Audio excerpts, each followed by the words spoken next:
what was your first cannabis experience? Um, Gosh, I went to undergrad at Oklahoma State, and I was an all-star student in high school, and I got a 0.8 GPA my freshman year. And then the kid on my floor that smelled like a pound, stayed high, like that we judged, was the only one that made the honor roll. Wow. So for me, I was like, oh, the DARE program lied. So I finally, when I came back the following semester, I decided I would try it. And when I tell you, like, I felt so much better. I could sleep better. I enjoyed food. My anxiety went down. Right. I was happy to be alive. I noticed flowers and trees. It was like a portal opened within me. It slowed it down for you. Yeah. Yeah. And that's when I also realized that I had a lot of things that I needed to heal within myself that I never noticed before. So it was like an awakening, a spiritual awakening, because I had a very negative perception of the world at that time. And so for me, I was willing to talk to anybody who would listen, and I never shut up about it. And then when I went to graduate school, I was actually in an NFL MBA program. It was working around the NFL schedule so that people who are within the organization can get their degree without missing out on the season, because the season starts in August. Right. So I was helping a lot of these former players or current players. They have headaches, they have anxiety, aggression. So I was educating them, and then I was doing all of my projects over cannabis that I could and educating my tenured professors at University of Miami.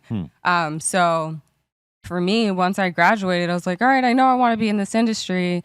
Let me learn more. Couldn't find more. So I just decided to teach. But it all began with getting on academic probation Right. my freshman year of college. Oh, man. For me to be open-minded to smoking the plant. Yeah. Right on. Were you going to say something, Trace? Well, I was going to take it one step further with the podcast with Exhibit. My question was, like, is this like, how did that happen? And then also, is this like a first platform for you that you kind of have? I'll use the term your own little network. Is that? So Exhibit just hit me up and said, hey, I have an idea. Let's hop on a call with my agents. And we talked about it, we screen tested, and we had natural chemistry. So we went for it, and it's been working. So that's how that worked out. And it's not my first one. I did the GGN, Snoop Dogg's podcast. So I do some weed education.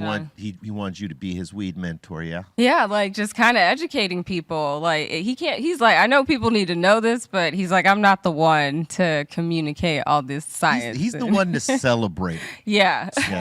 I kind of look at you as like a new generation, and pardon if it insults you, but you're an influencer now. Right. And it's kind of like what you were talking about with B and Cypress Hill and their generation, Sendog as well, that they were probably not at the time really understanding what an influencer, that word hadn't really been thrown around. Well, that wasn't created yet. Exactly.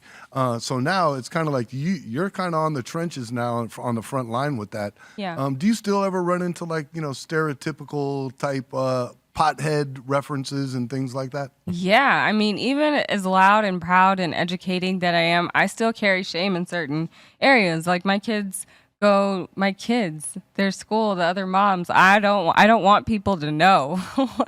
So I do run into that because I've had reactions where people are like, oh, and just, silent judging, and it doesn't feel good. Especially, I don't want people to make my children feel like pariahs because their mom is in the weed industry.